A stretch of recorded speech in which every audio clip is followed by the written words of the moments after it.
This is a tough business to run for president. I know, you're a tough guy, Jeb. And we need to have a leader that is real tough. It's the fifth GOP debate of the year, and we watched it so you wouldn't have to, or so that you could relive the magic with us. In either case, these are the three best and worst moments of the fifth GOP debate. The third best moment. We have to have a more realistic foreign policy and not a utopian one where we say, oh, we're going to spread freedom and democracy and everybody in the Middle East is going to love us. The third best moment of the debate was delivered by the candidate formerly known as libertarian-ish, Rand Paul.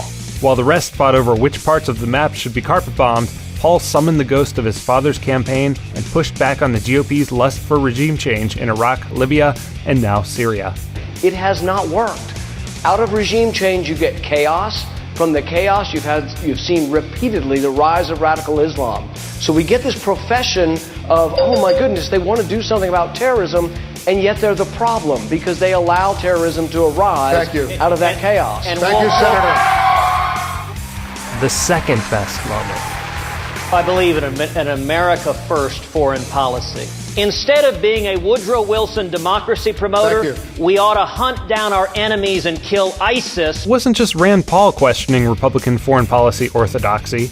At number 2 on our list, both Ted Cruz and Donald Trump exposed the growing rift in the GOP over military intervention in the Middle East. We have done a tremendous disservice, not only to the Middle East, we've done a tremendous disservice to humanity. The people that have been killed, the people that have been wiped away, and for what? It's not like we had victory.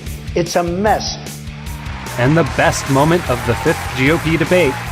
How do we keep America safe from terrorism? Trump says we ought to close that internet thing.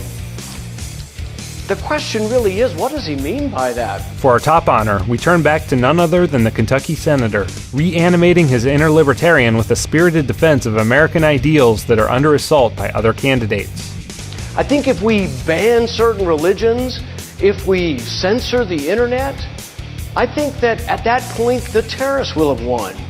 Okay, that was pretty great, but let's not forget that Rand Paul is absolutely terrible on the issue of immigration, which leads us to our third worst moment of the night. The third worst moment. He thinks he wants to be this, oh, I'm great and strong on national defense, but he's the weakest of all the candidates on immigration. He is the one for an open border that is leaving us defenseless. Other Republicans were also quick to demonize immigrants in the wake of the San Bernardino attacks, particularly refugees. We will not be admitting jihadists as refugees. Refugees who will be infiltrated with terrorists, I guarantee you, for them not to be, would to be terrorist malpractice. I'm not going to let any Syrian refugees in this country. And it was widows and orphans, by the way. But the fact is, it wasn't a refugee that carried out the attack. It was an American-born citizen and his fiancée who posted about her desire to wage jihad on her Facebook page. The second worst moment. You talk freedom of speech, you talk freedom of anything you want.